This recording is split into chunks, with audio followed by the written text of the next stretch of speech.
अभी हम क्वेश्चन पढ़ेंगे ह्यूमन रिसोर्स प्लानिंग। ओके, तो ह्यूमन रिसोर्स प्लानिंग मीन्स क्या, जहाँ पर हम मैन पावर की रिक्वायरमेंट के लिए प्लानिंग कर रहे हैं कि फर्म में अभी बिना मैन पावर के, बिना ह्यूमन रिसोर्स के तो वर्क हो नहीं सकता। Human resources are considered as the asset of the business, right. तो उसके लिए, उसके बिना तो कोई भी काम हो नहीं सकता। दो टाइप के रिसोर्सेज फर्म में रहते हैं, एक रहता है एक्टिव रिसोर्सेज, एक रहता है पैसिव रिसोर्सेज। एक्टिव रिसोर्सेज जिसे बोलते हैं ह्यूमन बींग्स, वो एक्टिव रहते हैं। एंड पैसिव मीन्स जो चल नहीं सकते, जो बोल नहीं सकते, जिसे हम बोलेंगे लैंड है ना, मटेरियल है, मनी है, तो ये सब हो गए पैसिव रिसोर्सेज। तो ह्यूमन रिसोर्सेज की प्लानिंग करने के टाइम पे क्या क्या नीड है, क्या क्या ज़रूरत है और क्या क्या इंपॉर्टेंस है, ये बात हमें डिस्कस करनी है। ठीक है, तो need and importance, human resource planning need and importance यहाँ पे पढ़ रहे हैं। तो क्या दिया, the following point highlight the need and the importance of the human resource planning in the organisation. Need और इम्पोर्टेंस एक ही बात है। अगर क्वेश्चन में आता है नीड पूछते हैं तभी हम यही लिखेंगे, इंपॉर्टेंस पूछते हैं तभी भी हम यही पॉइंट लिखेंगे जो अभी हम पढ़ रहे हैं। ओके, तो स्टार्ट करते हैं फर्स्ट पॉइंट से, identification of the right person in the right place. मतलब ह्यूमन रिसोर्स प्लानिंग की वजह से ही आइडेंटिफाई किया जा सकता है कि सही पर्सन सही जगह पर। ओके, मतलब स्टाफिंग का यही मेन, ह्यूमन रिसोर्स प्लानिंग क्या करता है, स्टाफिंग करता है। स्टाफिंग से हम यही समझ सकते हैं कि right person at the right job, right. The right person is identified, the right person is identified and placed in the right place. एक सही पर्सन को पहचाना जाता है और उसे सही प्लेस पर मतलब जॉब दी जाती है according to the knowledge and the skills he acquired. जिस तरीके की नॉलेज है उसके पास, जिस तरीके की उसके पास स्किल्स है, and the work toward the achievement of the organisational objective, और फिर वो काम करता है फर्म के ऑब्जेक्टिव्स को फुलफिल करने में। ठीक है, आई होप समझ में आ रहा है। सेकेंड नंबर का, technological changes in a rapid way. यहाँ पर क्या होता है, टेक्नोलॉजिकल चेंजेस बहुत ज़्यादा, मतलब एक फास्ट रेट से, rapid way means fast way में आ रहे हैं, टेक्नोलॉजिकल चेंजेस हो रही है, right. Technology is changing with the lightning speed, therefore it is must for the organisation to hire the fresh talent, therefore it is must for an organization to hire the fresh talent who knew about the current trend in the technology। Means आजकल technology इतनी fast rate से change हो रही है, means आज कोई नया mobile आया है तो उसी कंपनी का कल नया दूसरा मोबाइल आ जाएगा। मतलब इतनी टेक्नोलॉजी फास्ट रेट से चेंज हो रही है, not in terms of mobile but हर जगह पर टेक्नोलॉजी चेंज हो रही है, राइट। तो वो पुरानी टेक्नोलॉजी वाला पर्सन अगर काम, उसको सिर्फ कोई पर्सन है जिसे सिर्फ पुरानी टेक्नोलॉजी में काम करना आता है, तो वो फर्म के लिए बेनिफिशियल नहीं है। तो फर्म क्या करती है, ऐसे पर्सन्स को अपॉइंट करती है जो आज लेटेस्ट टेक्नोलॉजी में क्या है, अपडेटेड है, राइट। तो technology is changing with the lightning speed, therefore it is must for the organisation. ये किसी भी ऑर्गेनाइजेशन के लिए ज़रूरी हो जाता है to hire the fresh talent, कि वो फ्रेश टैलेंट को हायर करें, अपॉइंट करें, ले, who knew about the current trend in the technology, जिसे आज की टेक्नोलॉजी के बारे में पता हो, जिसे आज की टेक्नोलॉजी में काम करना आता हो, and have the necessary skills to work on it, और उसके पास इतनी काबिलियत है, इतनी स्किल्स है कि वो आज की टेक्नोलॉजी को जानता है और उसमें काम करना भी जानता है। तो ऐसा पर्सन फर्म के लिए क्या होगा, फ़ायदेमंद होगा। जो पुरानी टेक्नोलॉजी का काम कर रहा है पर्सन, वो तो कुछ फ़ायदेमंद नहीं है ना। दूसरा, तीसरा क्या है, shortage of employees and the skill. जब फर्म में एम्प्लॉयज़ और स्किल्स की शॉर्टेज हो जाती है तभी ह्यूमन रिसोर्स प्लानिंग करनी पड़ती है, तब उसकी ज़रूरत पड़ती है, तब मतलब उसकी नीड है उस टाइम पे, और उस टाइम पे वो बहुत इंपॉर्टेंट है। Human resource planning help to fill the gap of the employees and the skills in the organization with the quality manpower to achieve the faster goals। human resource planning क्या करता है, help करता है, for what, fill the gap of the employees and the skills। employees और skills की जो ज़रूरत है, जो गैप आ गया है फर्म में, उसे वो फुलफिल करता है in the organisation with the quality manpower. एक अच्छी स्किल्स वाला पर्सन अपॉइंट करते हैं to achieve the goals faster, ताकि फर्म्स के जो गोल्स है, फर्म्स के जो मोटिव्स है, वो जल्दी पूरे हो सके। फोर्थ वन क्या है, रिप्लेसमेंट ऑफ द पर्सन्स। यहाँ पर हम पर्सन्स को रिप्लेस करते हैं, जैसे कुछ पर्सन्स प्रमोट हो जाते हैं तो उनकी जगह पर भी कोई पर्सन काम करेगा ना। तो bye identifying the right person at the right time and at the right place, जब हम सही पर्सन को पहचानते हैं, आइडेंटिफाई करते हैं सही समय पर, at the right time and at the right place, और सही जगह पर उसे जॉब प्लेस करते हैं। HRP means human resource planning provides the best replacement of the person in the organisation. फिर वो सही पर्सन को तो प्रमोट, मतलब जो पर्सन प्रमोशन डिजर्व करता है उसे तो प्रमोट कर दिया जाता है, और उसकी जगह पर एक नया पर्सन क्या हो जाता है, अपॉइंट हो जाता है। ठीक है, सही पर्सन सही जगह पर अपॉइंट किया जाता है as per their qualification, as per their experience, skills and many more things. Fifth one is labour turnover. Labour turnover क्या है, लेबर टर्नओवर मीन्स जब कोई लेबर, कोई भी पर्सन क्या हो जाता है, एम्प्लॉय ट्रांसफर हो जाता है अपनी जॉब से, टर्नओवर हो जाता है, छोड़ देते हैं या फिर उसे निकाल दिया जाता है, whatever be the reason. Human resource planning reduce the labour turnover. Human resource planning reduce the labor turnover by providing the best manpower in the organization. Human resource planning की वजह से क्या होता है, लेबर टर्नओवर कम होता है. Turnover means कोई employ छोड़ के चला जा रहा है ना, तो ये सब कम हो जाता है. By providing the best manpower in the organization, also inspiring the existing ones to perform with their full efficiency to survive and grow in the competitive environment. Human resource planning क्या करती है, लेबर टर्नओवर को कम करती है by providing the best manpower in the organisation. एक बहुत अच्छे अच्छे लोगों को वो चुनती है. ह्यूमन रिसोर्स प्लानिंग में क्या होता है, एक अच्छे अच्छे लोगों का चुनाव होता है और इसकी वजह से लेबर टर्नओवर कम हो जाती है. कैसे, क्योंकि वो जो अच्छे अच्छे जो लोग हैं, जो स्किल्ड पीपल हैं, स्किल्ड एम्प्लॉयज़ जो फर्म में लेकर आती है ह्यूमन रिसोर्स प्लानिंग, वो इंस्पायर करते हैं, जो ऑलरेडी काम कर रहे हैं उन लोगों को वो इंस्पायर करते हैं, मोटिवेट करते हैं. अभी देखो जैसे कि मान लो मैं कंपनी में काम करूँ, मेरे से बड़ा कोई पर्सन आ गया जो बहुत ही ज़्यादा क्वालिफाइड है, एकदम स्किल्ड पर्सन है, बहुत ही एक्सपीरियंस पर्सन है, तो क्या आएगा, चैलेंज मिलेगा हमें. एक एग्जिस्टिंग पर्सन को चैलेंज मिलता है कि हम भी उसके जैसे बने, है ना. Also inspiring the existing workers to perform with their full efficiency to survive and grow in the competitive environment. ताकि कम्पिटिटिव इन्वायरमेंट में सर्वाइव करने के लिए, ग्रो करने के लिए क्या चाहिए, हमें स्किल्स चाहिए. तो वो नया पर्सन, जो स्किल्ड पर्सन आएगा, वो बाकी सबको भी मोटिवेट करेगा, चैलेंज की तरह से, एक तरह से लेंगे बाकी लोग. ओके, तो लेबर टर्नओवर क्या हो जाता है, कम हो जाता है ह्यूमन रिसोर्स प्लानिंग की वजह से. Then after 6 point is that improvement in the quality of the life and the quality of the work life.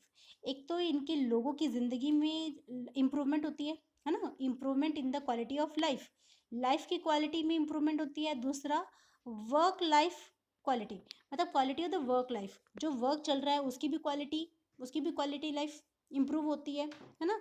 किसकी वजह से, ह्यूमन रिसोर्स प्लानिंग की वजह से. क्या दिया है, organisation play and provides its employees with the best quality tools. Organisation क्या करती है, प्लान करती है और प्रोवाइड करती है अपने एम्प्लॉयज़ के लिए बेस्ट क्वालिटी टूल्स लाती है. सारे इक्विपमेंट अच्छी क्वालिटी के होते हैं, मशीन्स लाते हैं काम करने के लिए, environment possible to enhance the quality of their life. ताकि उन लोगों की जो काम करने की, जो उनकी जो क्वालिटी, लाइफ की क्वालिटी है वो बढ़े, है ना. अगर वो लोग सारा काम हाथों से करेंगे तो उतना पॉसिबल नहीं हो सकता. तो इस वजह से वो उनको सारी इक्विपमेंट प्रोवाइड करती है, ऑर्गेनाइजेशन हर तरीके से हेल्प करती है ताकि उनकी लाइफ की क्वालिटी क्या हो, इम्प्रूव हो. अच्छी अच्छी सैलरी देती है ताकि उनकी लाइफ की क्वालिटी क्या हो, इम्प्रूव हो.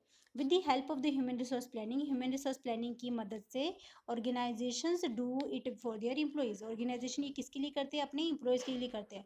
एक तो देखो, एक तो एम्प्लॉयज़ की लाइफ की क्वालिटी इंप्रूव होगी और दूसरा, जो वो काम कर रहे हैं वो काम में भी तो इम्प्रूवमेंट आएगा ना, वो काम भी एकदम अच्छे तरीके से हो पाएगा, है ना. तो इस वजह से हम बोल सकते हैं कि ह्यूमन रिसोर्स प्लानिंग की वजह से इम्प्रूवमेंट आती है, एक तो लाइफ की क्वालिटी में है, दूसरा वर्क लाइफ की क्वालिटी में भी इम्प्रूव आती है. मतलब वर्क अच्छे तरीके से हो सकता है. अगर हम वही काम हाथों से करेंगे तो उतना बेटर तरीके से नहीं हो पाएगा जितना कि मशीनों से हो सकता है. Okay, then after 7th point is proper evaluation and the appraisal system. वो सही तरीके से क्या करते हैं, इम्प्लॉयज़ को इवेल्युएट करते हैं. इवेल्युएट मीन्स किस पर्सन ने कितना काम किया, है ना. तो दो तरीके की मोटिवेशन होते हैं, एक होता है पॉजिटिव मोटिवेशन, एक होता है नेगेटिव मोटिवेशन. पॉजिटिव मोटिवेशन में जब क्या करता है वो एम्प्लॉयर क्या करता है, अपने एम्प्लॉयज़ को बोनस देता है ना, कुछ हॉलीडेज़ वगैरह प्रोवाइड करता है, तो free medical checkup and all ये सब देता है. और नेगेटिव मतलब क्या, जब उन्हें स्ट्रिक्ट करता है, उनका मतलब डिमोशन कर देता है, सैलरी कट कर लेता है ना. तो ये सब हो जाती है एक तरह से पनिशमेंट के जैसे, तो वो उसे बोलते हैं नेगेटिव मोटिवेशन. दो तरीके के मोटिवेशन होते हैं. तो वो सब किसके अंडर आता है, इवेल्युएशन के अंडर. इवेल्युएशन मीन्स क्या, जब कोई किसी एम्प्लॉय का क्या होता है, टॉप लेवल मैनेजमेंट जो है वो क्या करता है, अपने लोअर लेवल मैनेजमेंट की एम्प्लॉयज़ को क्या करती है, चेक करती है कि मीन्स उनके जो काम कर रहे हैं वो किस तरीके से कर रहे हैं, उनका काम सही तरीके से हो रहा है, फर्म पे नेगेटिव इफेक्ट हो रहा है या पॉजिटिव इफेक्ट हो रहा है. तो उसे बोलते हैं इवेल्युएट करना एंड अप्राइज करना, मतलब उनका चेकिंग करना. Human resource planning provides a proper evaluation and the appraisal system. Human resource planning की वजह से सही तरीके से इवेल्यूट हो पाता है, अप्राइजल हो पाता है, which helps to check the status of the work of the employees. जिससे ये समझ में आता है कि कौन सा एम्प्लॉय कितने अच्छे तरीके से काम कर रहा है, weather he deserve the promotion और द डिमोशन. उसे प्रमोशन मिलना चाहिए या उसे डिमोशन मिलना चाहिए, है ना। वो तो उसी से पता चलेगा जब किसी एम्प्लॉय के काम का देखा जाएगा, काम को देखा जाएगा। विद इन दिस सिस्टम, इस सिस्टम से efficient employees are praised for their work. जो एम्प्लॉयज़ एफिशिएंट है, मतलब जो काम जिनका काम बहुत ही ज़्यादा अच्छा है, उन्हें सराहा जाता है, उनके काम की सराहना की जाती है, प्रेज़ किया जाता है। एंड एफिशिएंट इनएफिशिएंट एम्प्लॉयज़, और जो लोग सही तरीके से काम नहीं करते, मीन्स वेस्टेज ज़्यादा करते हैं, कंपनी को नेगेटिवली इफेक्ट करते हैं, तो उसे बोला जाता है inefficient employees are trained to achieve more. तो उन्हें ट्रेनिंग दी जाती है ताकि उनका काम और अच्छे तरीके से हो। ओके, फिर क्या है 8th point, developing the man power. इनका मेन काम क्या है? ह्यूमन रिसोर्स, नाम से समझ में आता है ह्यूमन रिसोर्स प्लानिंग। ये ह्यूमन रिसोर्स जो है फर्म के लिए, ह्यूमन एक रिसोर्स है फर्म के लिए, तो उसके लिए हम प्लानिंग करें, तो इससे मैन पावर का क्या होता है? डेवलपमेंट होता है। It focuses on building a great manpower to support the organisational mission and to achieve its objectives. ये जो ह्यूमन रिसोर्स प्लानिंग है वो क्या करती है? फोकस करती है किस पे? On building the man great manpower to support the organisational mission and to achieve the objective. सारे ऑब्जेक्टिव को पूरा करने में ह्यूमन रिसोर्स प्लानिंग क्या करती है? मदद करती है। ओके, ठीक है। अभी अगले पॉइंट्स पढ़ते हैं। अभी वहाँ पर हमने 8 पॉइंट तक पढ़ा, क्या था? डेवलपिंग द मैन पावर तक पढ़ा था हमने ये, तभी भी हम दोबारा पढ़ लेते हैं। It focuses on building a great manpower to support the organisational mission and to achieve its objective. देखो, आपके पास कितने भी पैसे मीन्स रहने दो, लेबर है, मनी है, लेकिन अगर कोई ऑब्जेक्टिव आपको फर्म में प्रॉफिट कमाना है तो सिर्फ मशीनों के बल पे आप नहीं कमा सकते। इसके लिए वो ग्रेट मैन पावर, एक अच्छे लोगों को चुन के फर्म में लाया जाता है, सही उनके टैलेंट के बेसिस पर उनको एक सही जॉब दी जाती है, उनके उनके काबिलियत के हिसाब से, उनके इंटरेस्ट के हिसाब से, है ना। और सपोर्ट किया जाता है, किसे सपोर्ट किया जाता है? अपने ऑर्गेनाइजेशन की मिशन को एंड ऑब्जेक्टिव्स को, ताकि फर्म के जितनी भी ऑब्जेक्टिव्स है, जितने भी मिशन है, वो कौन पूरा करेगा? ह्यूमन रिसोर्स पूरे करेंगे, right. Then after 9th point is that enhancement in the skills and the capabilities of the employees. Employees की स्किल्स और कैपेबिलिटीज को क्या मिलता है? बढ़ावा मिलता है। एनहेंसमेंट मीन्स क्या? बढ़ावा मिलना। Enhancement in the skills and the capabilities of the employees, उनकी कैपेबिलिटीज, उनका स्किल बढ़ता है। क्यों? क्योंकि उनको ट्रेनिंग दी जाती है फर्म में। अगर कोई एम्प्लॉय एफिशिएंटली काम नहीं कर पाता है, मतलब maximum output with the minimum wastage में अगर वो काम नहीं कर पाता है, तो उसे और ट्रेनिंग की ज़रूरत है, तो उसे ट्रेनिंग दी जाती है। क्या दिया है यहाँ पर? पढ़ते हैं। Human resource planning also focuses on the continuous development of the employees. Human resource planning किस पे फोकस करती है? अपने एम्प्लॉयज़ का कंटिन्यू डेवलपमेंट करने में मदद करती है। Therefore organisations conduct various training sessions, वो बहुत सारे ट्रेनिंग प्रोग्राम्स कंडक्ट करते हैं ताकि एम्प्लॉय का क्वालिटी बढ़े, है ना। सेमिनार्स मतलब लेते हैं, कॉन्फ्रेंसेस लेते हैं to enhance the overall skills and the capabilities of the employees. एक तरह से ये सब जो बातें बताई इन्होंने, ट्रेनिंग सेशन, सेमिनार, कॉन्फ्रेंसेस, ये सब एक ऑन द जॉब ट्रेनिंग बोल सकते हो आप। ये ट्रेनिंग है, जॉब में रहते रहते ट्रेनिंग दी जाती है। ओके, ताकि enhancement in the skills and the capabilities of the employees, ताकि एम्प्लॉयज़ का एनहेंसमेंट हो सके स्किल्स में और कैपेबिलिटीज़ में। तो एक्चुअली वो मदद तो ये जो अगर जो एम्प्लॉय का अगर जो अच्छा होगा, उनकी स्किल और कैपेबिलिटी अगर बढ़ेगी, तो इनडायरेक्टली फ़ायदा तो फर्म को ही होने वाला है, क्योंकि वो सब किसके लिए काम आने वाला है? फर्म के ऑब्जेक्टिव को पूरा करने में काम आने वाला है। सही बात है ना। And 10th one, effective utilisation of the resources. Resources को हम इफेक्टिवली क्या कर पाएंगे? यूटिलाइज कर पाएंगे सारी रिसोर्सेज को, है ना। ह्यूमन भी एक रिसोर्स है, और बाकी रिसोर्सेज को अगर मैन पावर अच्छा होगा तो फिर वो बाकी रिसोर्सेज को सही तरीके से यूटिलाइज कर पाएगा, मीन्स कम से कम वेस्टेज होगा। जब वेस्टेज ज़्यादा होता है तो कॉस्ट ऑफ प्रोडक्शन भी ज़्यादा होता है, और अगर वेस्टेज कम होगा तो कोई चीज़ सस्ते में बनेगी और वो बिकेगी तो प्रॉफिट में बिकेगी, तो फर्म का क्या होगा? ऑब्जेक्टिव पूरा हो जाएगा, है ना। क्या दिया है? The greatest resource which an organisation help is its manpower. सबसे बड़ा resource which an organisation have, जो किसी भी ऑर्गेनाइजेशन के पास होता है, वो होता है मैन पावर, मतलब लेबर, एम्प्लॉयज़, है ना, जिसे हम मैन पावर बोल सकते हैं, आप ह्यूमन रिसोर्स भी बोल सकते हो। Therefore with the help of the human resource planning की मदद से organisation try to utilise their full potential. Full potential means क्या? एम्प्लॉयज से हम पूरी काबिलियत, उनके पूरी काबिलियत का काम लेते हैं। जैसे देखते हैं ना आप, कभी कभी भी हम किसी फर्म में काम करने जाते हैं, तो वो मतलब एक तरह से एम्प्लॉय को पूरा निचोड़ लेते हैं, मतलब जितना वो पे करते हैं उतना का उतना वसूल भी करते हैं, है ना। तो उसे बोलते हैं फुल पोटेंशियल पे वो उससे काम निकलवा के लेते हैं। ह्यूमन रिसोर्स प्लानिंग की वजह से क्या होगा? वो ह्यूमन रिसोर्सेज से अपने एम्प्लॉय से पूरी तरह से काम निकलवा के लेंगे एट देयर फुल पोटेंशियल, अपनी पूरी की पूरी मतलब जितने उनके पास काबिलियत है उनका पूरा का पूरा यूज़ करेंगे।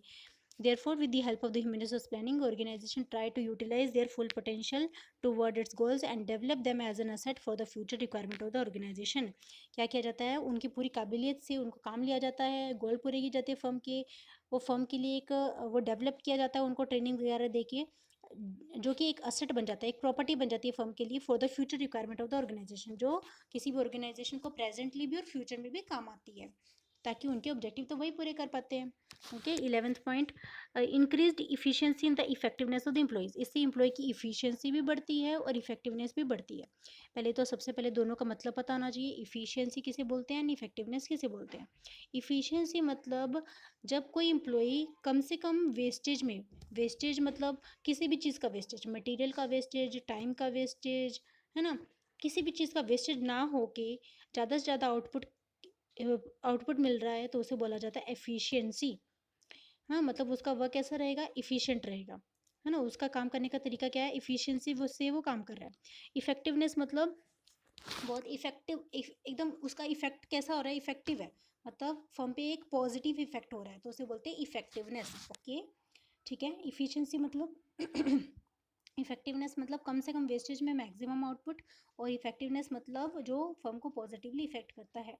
Increase efficiency and the effectiveness of the employees due to the human resource planning. Organisations provide a great working environment to its employees. Human resource planning की वजह से ऑर्गेनाइज क्या प्रोवाइड करते हैं, अपने एम्प्लॉइज़ को एक अच्छा एनवायरनमेंट प्रोवाइड करते हैं, along with the best tools and the equipment possible. वो क्या करते हैं, अपने एम्प्लॉइज़ को अच्छी अच्छी मशीनें, टूल्स, ये सब तो देती है काम करने के लिए, साथ में एक अच्छा इन्वायरमेंट प्रोवाइड करते हैं, क्योंकि अच्छे इन्वायरमेंट में उनका मतलब मतलब अच्छा इन्वायरमेंट अगर रहेगा, हेल्दी इन्वायरमेंट, फ्रेंडली इन्वायरमेंट अगर रहेगा, तो कोई भी वहाँ पर जाना पसंद करेगा, है ना. ज़्यादा ओवर स्ट्रिक्ट इन्वायरमेंट में से कोई भी एम्प्लॉय डरता है, तो वो वहाँ पर जाना पसंद नहीं करता, है ना. This motivates the employee to work harder in the competitive working atmosphere of the organisation. तो दिस मोटिवेट्स द, अच्छा इन्वायरमेंट की वजह से एक मोटिवेशन मिलता है. अच्छा इन्वायरमेंट क्या करता है, उन्हें मोटिवेट करता है. यहाँ पर दिस किसके लिए बोला गया है, एक हेल्दी इन्वायरमेंट के लिए बोला गया. This motivates the employees to work harder in the competitive working atmosphere of the organisation to achieve the target and the objectives. तो फिर वो एक अच्छा हेल्दी इन्वायरमेंट अगर है, उसकी किसी भी कंपनी का है जिसमें कोई एम्प्लॉय काम कर रहा है, तो वो उस कंपनी के काम करने मतलब वो बहुत ज़्यादा मेहनत करेगा, ताकि वो कम्पिटिटिव वर्किंग एटमोसफेयर में रह सके, उसे अपनी कंपनी के जो भी ऑब्जेक्टिव पूरे करने हैं वो उसे अचीव कर सके कंपटीशन में रहकर. ठीक है. 12th one, helps in coping the changing. कॉपिंग मतलब, कॉपिंग मीन्स क्या, एडजस्ट करना. कॉपिंग मीन्स क्या करना, एडजस्ट करना. Okay, helps in coping the changes. जो भी चेंज आ रहे हैं उसे हम अपने, अभी कोई भी सिचुएशन के अकॉर्डिंगली हमें ढालना पड़ता है, अपने आप को अडेप्ट करना पड़ता है. अडेप्ट करना मीन्स ढालना. ओके, अडेप्ट करना मीन्स क्या, हम अपने आप को उस तरीके से क्या कर लेंगे, एडजस्ट कर लेंगे, उसे बोला जाता है कॉप करना. ठीक है, कॉप मतलब क्या करना, अपने आप को एडजस्ट करना, ढालना. ओके, क्या दिया है हमें, helps in coping the change क्या है, organisations are always preparing for a sudden change in the technologies. Organisation हमेशा तैयार रहती है, क्योंकि कभी भी कोई भी चेंज आ सकता है, whether it is technological, political, है ना. बहुत सारे चेंजेस आ सकते हैं जिससे डिमांड पे इफेक्ट होता है. Organisations are always preparing for any sudden change in the technology, politics, taste and the preferences of the consumers, है ना. कोई भी ऑर्गेनाइजेशन है, इन सब चीज़ों के लिए चेंजेस रहती है, तैयार रहती है. मतलब कभी भी कुछ भी हो सकता है. जैसे आपको पता होगा कि मतलब मोदी जी ने रात को 8 बजे बोल दिया कि भाई अभी तो नोटबंदी हो रही है ना. मतलब ये तो अचानक से ही हो गया ना. कुछ भी अचानक से एक चेंज हो जाए, तो उसके लिए क्या करेगी, कोई भी फॉर्म रेडी रहेगी पहले से एडवांस में. हालांकि ऐसा पता नहीं कि कभी भी कुछ भी हो सकता है ना. लेकिन तभी भी जस्ट मैंने एग्जांपल बताया कि कैसे चेंजेस हो सकते हैं, टेक्नोलॉजी बोलो, पॉलिटिकल बोलो, या फिर कंज्यूमर का टेस्ट एंड प्रेफरेंसेस चेंज हो जाता है ना. Therefore they have therefore they have flexibility in their objectives and train their employees to work efficiently regardless of the situation to survive and grow themselves in the changing environment. क्या दिया है इन्होंने, organizations are always preparing for sudden change in the technology, political taste and the preferences etc. कोई भी organisation क्या रहती है, तैयार रहती है कि किसी भी तरीके का चेंज उन्हें फेस करना पड़ सकता है. देयरफॉर इस वजह से they have flexibility in their objectives. उनके ऑब्जेक्टिव्स में क्या आती है, और वो अपने ऑब्जेक्टिव्स में क्या रखते हैं, फ्लेक्सिबिलिटी रखते हैं.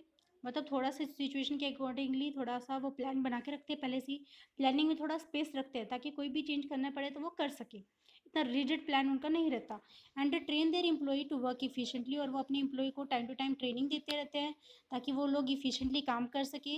रिगार्डलेस, मतलब इस बात से कोई मतलब नहीं है ऑफ द सिचुएशन कि भाई आज सिचुएशन कैसी है और कल कैसी थी, मतलब सिचुएशन तो चेंज होती रहेगी। वो अपने एम्प्लॉयज़ के तरीके से इस तरीके से ट्रेन करते हैं ताकि वो सर्वाइव कर सके, to survive and grow themselves in the changing environment. तो वो अपने आप को चेंजिंग एनवायरनमेंट के अकॉर्डिंगली भी क्या कर सके, एडजस्ट कर ले। उन्हें बहुत टाइम लगेगा तो फर्म का नुकसान हो जाएगा।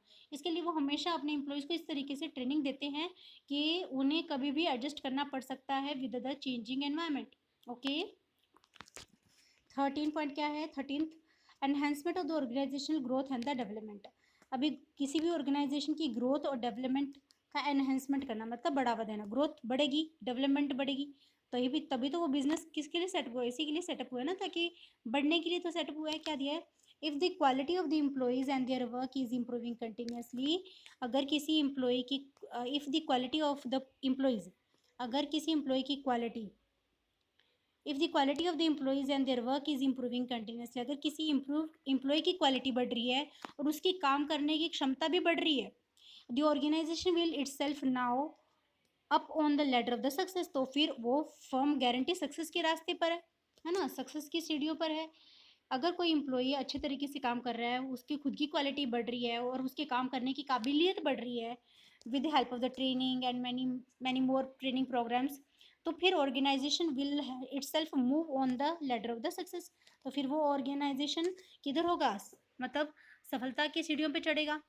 हैंस इस वजह से human resource planning HRP improves the learning of the employees to improve the learning of the organization। इस वजह से ह्यूमन रिसोर्स प्लानिंग क्या करती है, इम्प्रूव करती है। हमेशा क्या इम्प्रूव करती है, अपने एम्प्लॉयज़ को नई नई चीज़ें लर्न करवाने को देती है, मतलब अपडेट रखती है, नई नई टेक्नोलॉजी के साथ, नए नए स्किल्स के साथ अपडेट रखती है, मतलब टाइम टू टाइम उनका ट्रेनिंग प्रोग्राम कंटिन्यू चलता ही रहता है।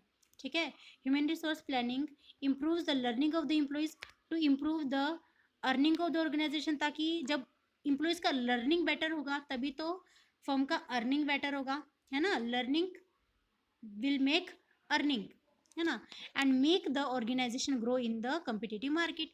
और फिर इस वजह से हमारा ऑर्गेनाइजेशन क्या होगा, कम्पिटिटिव मार्केट में ग्रो कर पाएगा, राइट। फिर 14 पॉइंट क्या है हमारा, increasing investment in the human resources. Human resources में हमारा इन्वेस्टमेंट बढ़ता है, एम्प्लॉयज़ को अच्छे अच्छे पैकेज मिलते हैं, 6 लाख एनुअली, 12 लाख, 15 लाख, है ना। IT सेक्टर में तो बहुत अच्छे अच्छे पैकेजेस मिलते हैं। क्यों, क्योंकि एक तरह से इन्वेस्टमेंट है ये, ह्यूमन रिसोर्स में क्या है, ये इन्वेस्टमेंट है। तो वो अपना इन्वेस्टमेंट क्या करते रहते हैं, बढ़ाते रहते हैं। जब कोई एम्प्लॉय मोटिवेट होगा तो गारंटी अपना 100% रिटर्न में देगा। Human resource is the greatest, human resource is the greatest asset of an organisation. किसी भी ह्यूमन रिसोर्स जो है फर्म के लिए एक बहुत बड़ा असेट है, प्रॉपर्टी है ना। Any investment in its human resources will provide the highest gain to organisation. जब एम्प्लॉय को अच्छी अच्छी सैलरी दी जाएगी, उनमें ज़्यादा इन्वेस्टमेंट किया जाएगा, मतलब उनको ज़्यादा अच्छा पैकेज दिया जाएगा, अच्छी सैलरी भी वगैरह दी जाएगी, तो फर्म का गेन, फर्म को प्रॉफिट ज़्यादा होगा।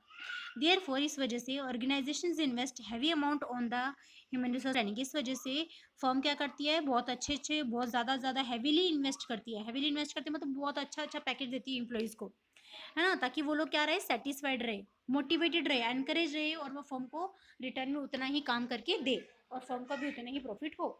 हाँ, Therefore, organizations invest heavy amount on the HRP, means human resource planning पे बहुत ज़्यादा इन्वेस्ट करते हैं, heavily इन्वेस्ट करते हैं, to focus on the knowledge, और उनकी नॉलेज को फोकस करते हैं, स्किल्स को फोकस करते हैं, the abilities of the employees, अपने एम्प्लॉयज़ की एबिलिटीज़ को भी फोकस करते हैं और उसे बढ़ाते हैं। ठीक है,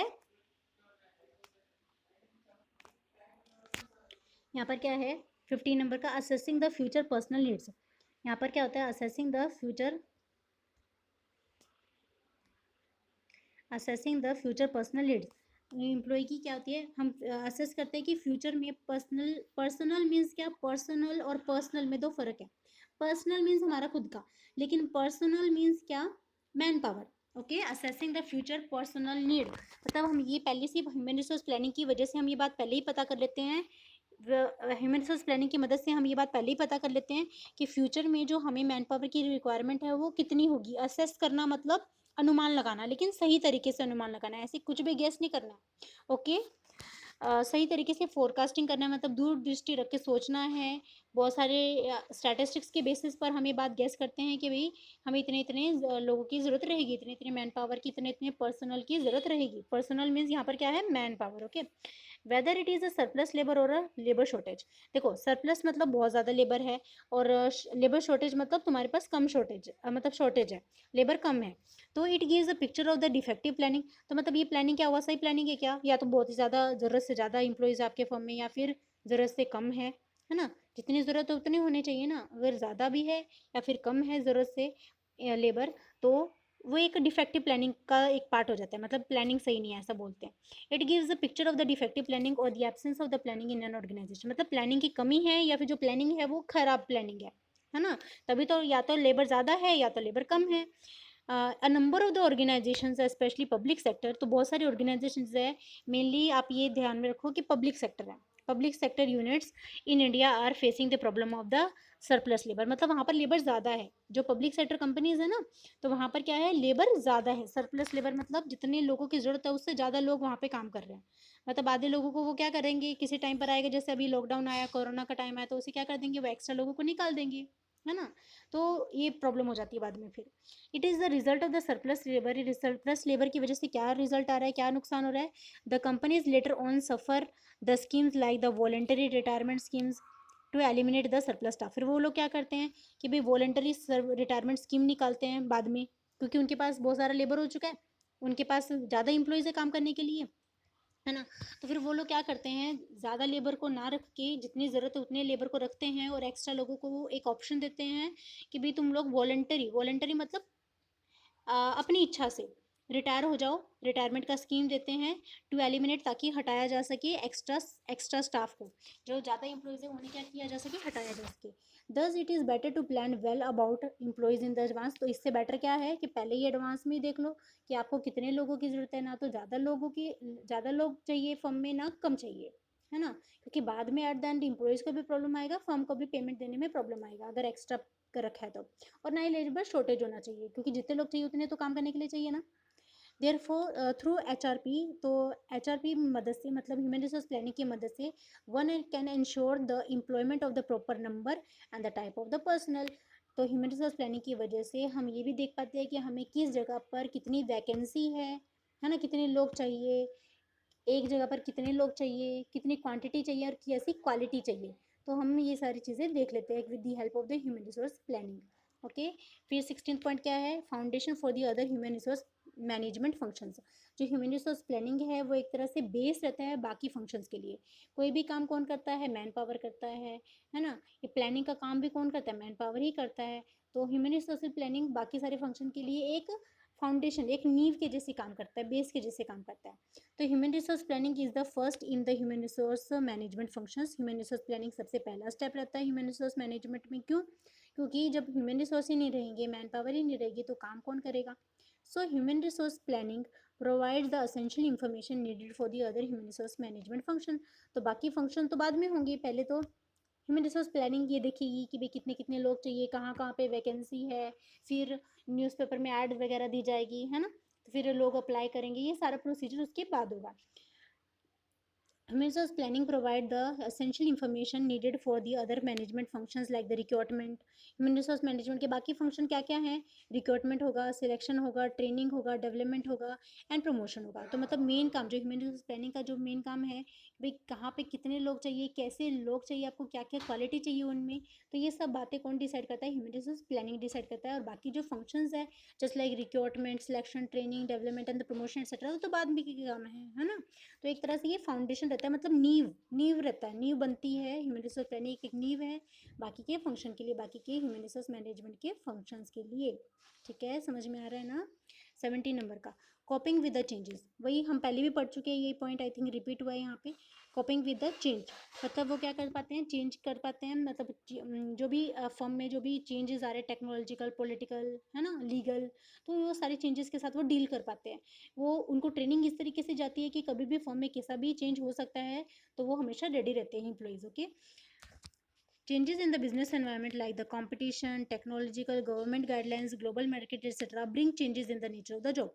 उनकी जॉब जॉब कभी भी चेंज हो सकती है। आज कोई पर्सन किसी जगह पे काम कर रहा है तो हो सकता है उसे नीचे भी जाना पड़े, हो सकता है उसे प्रमोशन मिल जाए, है ना, मतलब जॉब चेंज हो सकती है उसकी। This means changes in the demand of the personal content of the job, qualification and the experience needed. तो जो उसका जो this means change in the demand of the personal, मतलब पर्सनल की डिमांड चेंज हो सकती है किसी भी, है ना, कोई भी चेंज हो सकता है फर्म में ऐसा कि, या तो फिर जब देखो जैसे कोरोना आ गया तो फिर अभी हर जगह पे लोगों को स्टाफ को कम किया जा रहा है, क्योंकि लोगों के पास, फर्म्स के पास पैसे नहीं है देने के लिए, है ना। तो फिर वो क्या हो रहा है, हो सकता है कि उनका जॉब रिडक्शन हो जाए। तो human resource planning helps the organisation in adjusting to the new changes. तो ह्यूमन रिसोर्स प्लानिंग पहले से ही अपने एम्प्लॉयज़ को इतना ट्रेन करती है और खुद को भी ट्रेन करती है कि हमें एम्प्लॉयज़ के साथ कैसे डील करना है। ओके। और जो लोग ऐसे डील नहीं कर पाते तो फिर वो लोग क्या करते हैं, बाद में अपने एम्प्लॉयज़ का रिडक्शन कर देते हैं, है ना, ऐसे टाइम पर, तो सबको नुकसान होता है। फिर उसके बाद क्या है, 18 पॉइंट का इन्वेस्टमेंट पर्सपेक्टिव। ये इन्वेस्टमेंट के जैसे काम करता है। अगर कोई भी फर्म में अच्छे अच्छे एम्प्लॉयज़ को ज़्यादा से ज़्यादा सैलरी दे रहा है तो एक तरह से वो इन्वेस्टमेंट के जैसे काम हो रहा है। क्या दिया, as a result of the change in the mind set of the management. जो माइंड सेट आजकल आजकल मैनेजमेंट का माइंड सेट चेंज हो चुका है, वो अपने अपने एम्प्लॉयज़ को बहुत अच्छा अच्छा पैकेज प्रोवाइड करते हैं, है ना, अच्छा अच्छा पैकेज देते हैं ताकि सब लोग सही तरीके से काम कर सके, सेटिस्फाइड होकर काम कर सके और फिर वो मन से काम करेंगे। Investment in the human resource is viewed as a better concept in the long run. Human resource management में अगर हम ह्यूमन रिसोर्स में अगर हम इन्वेस्ट कर रहे हैं, मतलब ज़्यादा से ज़्यादा पैकेज दे रहे हैं, अच्छे अच्छे स्किल्ड लोग लेकर आ रहे हैं, जो जो जितना ज़्यादा क्वालिफाइड होगा, जो जितना ज़्यादा स्किल्ड होगा, एक्सपीरियंसड होगा, तो वो पर्सन उतना ही हाई सैलरी लेगा। तो एक तरह से जो इन्वेस्टमेंट की जा रही है, investment in the human resources is viewed as a better concept in the long run success of the enterprise. तो इससे फर्म की लंबे समय तक सक्सेस रहती है, सफलता बनी रहती है फर्म की। Human assets can increase in the value as oppose to the physical asset. Physical asset के बजाय ह्यूमन रिसोर्सेज में ज़्यादा इन्वेस्टमेंट बढ़ानी चाहिए, क्योंकि वो फर्म में लंबे समय के लिए टिकता है और फर्म को अल्टीमेटली क्या होता है, प्रॉफिट होता है। Thus, human resource planning is considered important for the proper planning of the future employees. तो ह्यूमन रिसोर्स प्लानिंग की वजह से ही हम बेटर एम्प्लॉयज़ का क्या कर पाते हैं, चुनाव कर पाते हैं, है ना। उसके बाद क्या दिया है, 19 expansion and the diversification plans. Human resource planning क्या करता है, एक्सपांशन करता है, बिजनेस का एक्सपांशन, एक्सपांड करना मतलब बढ़ाना, डाइवर्सिफाई करना मतलब जैसे अभी मान लो किसी का ग्रोसरी शॉप है, किराना शॉप है, तो उसी में वो जनरल स्टोर भी कर रहा है, तो इसे बोलते हैं हम डाइवर्सिफाई करना, मतलब एक ही बिजनेस में अलग अलग बिजनेस इन्वॉल्व करना। During the expansion the diversification drives more employees at various level are needed. देखो अगर आप बिजनेस को एक्सपांड कर रहे हो, बढ़ा रहे हो, है ना, तो भी ज़्यादा लोग लगेंगे। अगर एक ही बिजनेस में आप बहुत ज़्यादा टाइप के बिजनेस कर रहे हो तो भी आपको बहुत ज़्यादा लोग लगेंगे, है ना, मतलब मैन पावर रिक्वायरमेंट उस टाइम पे ज़्यादा हो जाती है। More employees are at various levels are needed through the proper HRP, मतलब सही ह्यूमन रिसोर्स प्लानिंग की मदद से and organisation come to know about the exact requirement of the person in the future plans. Human resource planning सही से decide करेगा कि हमें कितनी क्वांटिटी में और कैसी क्वालिटी के लोग चाहिए, है ना। तो ये ह्यूमन रिसोर्स प्लानिंग हमारा बिजनेस के एक्सपांशन में और डाइवर्सिफिकेशन के टाइम पे भी बहुत मदद करता है। देन आफ्टर 20th पॉइंट क्या है, इम्प्लॉय टर्नओवर। वही हम पहले डिस्कस कर चुके आई थिंक। इम्प्लॉय टर्नओवर मतलब अगर उन्हें टाइम टू टाइम ट्रेनिंग दी जाती है, उन्हें प्रमोशन दिया जाता है, उन्हें बोनस वगैरह दिया जाता है, तो वो टर्नओवर नहीं करेंगे, मतलब वो फर्म को छोड़ के नहीं जाएंगे, फर्म में ही रहेंगे, है ना, और अच्छे तरीके से सेटिस्फाइड तरीके से काम करेंगे। Every organisation suffer from the small turnover of the employee. हर ऑर्गेनाइजेशन बहुत ज़्यादा मतलब सफ़र करती है। सफ़र करना मतलब क्या, एक तरह से मतलब प्रॉब्लम फेस करती है ना, क्योंकि एम्प्लॉय चले जाते हैं अपने, मतलब आज जिधर अच्छी सैलरी मिलेगी एम्प्लॉय वहीं पे मूव कर जाता है, तो अगर उसे यहीं पे अच्छी सैलरी मिली तो वो वहाँ पे क्यों जाएगा, है ना। तो every organisation suffer from the small turn over the labour some time और दी अदर, मतलब कभी ना कभी वो चला जाता है जस्ट बिकॉज, क्योंकि दूसरी जगह पे उसे अच्छी सैलरी मिल रही है। This is high among the young graduates in the private sector. Private sector में जो नए नए जिन्हें जॉब मिल रही है, उन्हें अगर हाई पे स्केल मिल रहा है तो वो वहाँ पे चले जाते हैं। This necessitates again doing man power planning for the future requirement and future this necessitates again doing man power planning for the future recruitment and the hiring. अगर कोई इंप्लॉय छोड़ के चला जाता है तो उसकी जगह पर हमें दूसरे लोगों को लाना पड़ेगा, तो वापस से किसका काम शुरू हो जाता है, ह्यूमन रिसोर्स प्लानिंग का काम शुरू हो जाता है। तो हम एक तरह से ये बात बोल सकते हैं कि ह्यूमन रिसोर्स प्लानिंग एक कंटिन्यूस प्रोसेस है, कभी खत्म नहीं होती। कभी एक्सपेंशन के टाइम पे पता करना रहता है कि कितने लोग चाहिए, डाइवर्सिफिकेशन ऑफ द बिजनेस के टाइम पे पता करना रहता है कितने लोग चाहिए, एम्प्लॉय टर्नओवर के टाइम पे पता करना रहता है कितने लोग चाहिए, है ना। तो बहुत सारे टाइम पे हमें मतलब स्टाफ की ज़रूरत रहती है, तो वो काम कौन हैंडल करता है, ह्यूमन रिसोर्स प्लानिंग। ओके। अभी 20 पॉइंट तक पढ़ा था एम्प्लॉय टर्नओवर, मतलब जब जब एम्प्लॉय टर्नओवर हो जाता है तो उस जगह पर भी हमें बाकी लोग चाहिएंगे काम करने के लिए, तो उस टाइम पे भी ह्यूमन रिसोर्स प्लानिंग काम करता है कि भाई कितनी क्वालिटी की और कैसी क्वांटिटी में, कितनी क्वांटिटी में जॉब एम्प्लॉय चाहिए। और फिर उसके बाद स्टार्ट होता है ह्यूमन रिसोर्स मैनेजमेंट के functions, recruitment, procurement, training and etcetera etcetera. Okay, फिर क्या 21st पॉइंट क्या है? 21st, conformity with the guideline, government guidelines. हम ये एक कंफर्म हो जाता है कि गवर्नमेंट गाइडलाइन के साथ भी कंफर्म हो जाता है। कैसे? यहाँ पर पढ़ते हैं फिर समझ में आ जाएगा। In order to protect the weaker section of the society, कुछ कुछ हमारे समाज में कुछ कुछ पिछड़े लोग हैं, वीकर सेक्शन है ना। The new government has prescribed some norms for the organisation to follow. तो इंडियन गवर्नमेंट ने has prescribed some norms, norms means क्या? कुछ रूल्स बनाए हैं सरकार ने, भारतीय सरकार ने कुछ रूल्स बनाए हैं ऐसी ऑर्गेनाइजेशन के लिए, और वो उन्हें फॉलो करे, उन्हें लेके चले, वो रूल्स को वो ध्यान में रखे। बिजनेस करते टाइम फर्म ने वो रूल्स को ध्यान में रखना है, ये बात उन्होंने कन्फर्म की है। For example, reservation for the SC और ST, है ना, BC, physically handicapped, ex serviceman etcetera in the job while planning for the fresh candidate.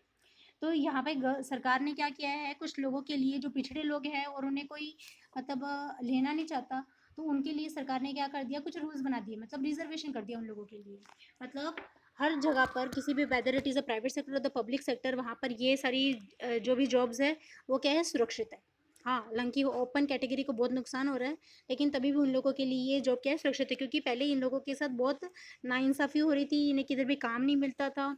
तो इस वजह से सरकार ने क्या किया, इनके लिए रिजर्वेशन कर दिया, इन सारे कैटेगरी के लोगों के लिए, in the job while planning for the fresh candidate. जब भी किधर भी किसी फ्रेश कैंडिडेट की जरूरत होगी, जैसे भी आप देख सकते हो, जब भी बैंक की, है ना, रिक्रूटमेंट होती है या फिर किसी भी जगह पर रिक्रूटमेंट होती है, तो उस टाइम पे इन लोगों को पहला प्रेफरेंस दिया जाता है, इनके लिए रिजर्वेशन किया जाता है। ओके, मतलब सरकार एक तरह से मदद कर रही है इन लोगों को जॉब दिलाने में। HR management, human resource manager क्या करता है, takes into consideration all the government guidelines. तो वो इन सारी बातों को ध्यान में रखती है, जब भी वो लोग किसी रिक्रूटमेंट करती है, जब भी वो नए नए लोगों को लेती है फर्म में, तो वो ये सारी गाइडलाइंस ध्यान में रखती है और इन लोगों को लिए रिजर्वेशन रहता है। मतलब पहले तो ये लोग आएंगे, फिर बाद में बाकी लोग आएंगे। ओके, फिर उसके बाद 22nd क्या है, इंटरनेशनल एक्सपांशन स्ट्रेटेजीज। मतलब इंटरनेशनल, अगर हमें बिजनेस को एक्सपांड करना है, इंटरनेशनल लेवल तक लेके जाना है, तो भी हमें स्ट्रेटेजीज कौन बनाता है, ह्यूमन रिसोर्स प्लानिंग हमारे लिए स्ट्रेटेजीज बनाता है। International expansion strategies of an organisation depend upon the human resource planning. International expansion strategy है वो किस पे डिपेंड करती है, ह्यूमन रिसोर्स प्लानिंग पे डिपेंड करती है। Under the international human resource management, human resource planning becomes more challenging, है ना। तो ह्यूमन रिसोर्स प्लानिंग पहले आती है, वो ये डिसाइड करती है कितनी क्वालिटी और कैसी क्वालिटी के लोग चाहिए, कितने चाहिए, उसके बाद ह्यूमन रिसोर्स मैनेजमेंट का काम शुरू होता है।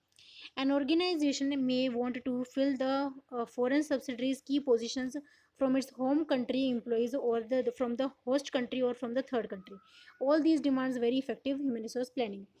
ठीक है, तो अगर हमें अपने एम्प्लॉयज़ को, हमें अपने बिजनेस को अगर फॉरेन में भेजना है, तो यहाँ से कितने जो जो एकदम बेस्ट एम्प्लॉयज़ है उन्हें हम वहाँ पे भेजेंगे, ताकि वो लोग वहाँ का काम हैंडल कर पाएंगे, है ना। तो ये सारे काम कौन देखता है, ह्यूमन रिसोर्स प्लानिंग देखता है। तो इंटरनेशनल एक्सपांशन स्ट्रेटेजीज के टाइम पे भी ह्यूमन रिसोर्स प्लानिंग बहुत इंपॉर्टेंट रोल प्ले करता है। ठीक है। 23rd क्या है, having highly talented man power inventory. मतलब क्या, having highly talented man power inventory, inventory means stock. ठीक है ना, हम स्टॉक में रखते हैं अपने जो टैलेंटेड एम्प्लॉयज़ है, जो बहुत ही ज़्यादा टैलेंटेड है, हाईली टैलेंटेड है मैन पावर जो है, जो एम्प्लॉयज़ बहुत ही ज़्यादा टैलेंटेड होते हैं, मतलब कभी देखने को नहीं मिलते हैं ऐसे ऐसे, जिसकी वजह से फर्म ग्रो करता है ना। तो उसे हम क्या रखेंगे, अपने स्टॉक में रखेंगे। ठीक है, inventory. Due to the changing business environment, business का एनवायरनमेंट कंटिन्यूसली चेंज हो रहा है, जॉब्स में have become more challenging and there is an increasing need for the dynamic and the ambitious employees to fill the positions. देखो, आज के competitive environment में, changing environment में जॉब्स बहुत ही ज़्यादा क्या हो चुकी है, चैलेंजिंग हो चुकी है। हर जगह हर किसी को एक्सपीरियंस्ड पर्सन चाहिए, and there is an increasing need for the dynamic and the ambitious employees to fill the position. तो वहाँ पर डायनेमिक और एम्बिशियस एम्प्लॉयज़ की ज़रूरत रहती है कि वहाँ पे कोई भी पर्सन अपने फर्म में कैसा पर्सन चाहता है, एक्सपीरियंस्ड पर्सन चाहता है। Efficient human resource planning is needed for attracting and retaining the well qualified. Efficient human resource planning, इसके लिए क्या लगता है, एक अच्छा ह्यूमन रिसोर्स प्लानिंग लगता है, जिसमें अट्रैक्ट होगा और रिटेन होगा। अट्रैक्ट करना मतलब लेगा, वो खींचेगा ज़्यादा से ज़्यादा अच्छे लोगों को, कैसे हम अपनी फर्म में ले, तो क्या ऐसा ऑफर करें एम्प्लॉयज़ को कि वो खुद अप्लाई करें हमारी फर्म में, या फिर जो ऑलरेडी है उन्हें कैसे रखा जाए फर्म में ही रहना, है ना, उन्हें क्या चाहिए, उनकी क्या ऐसी ज़रूरत है जिसे हम पूरा करें तो वो हमारी फर्म में ही रहते, ये सारी बातें कौन देखता है, ह्यूमन रिसोर्स प्लानिंग देखता है।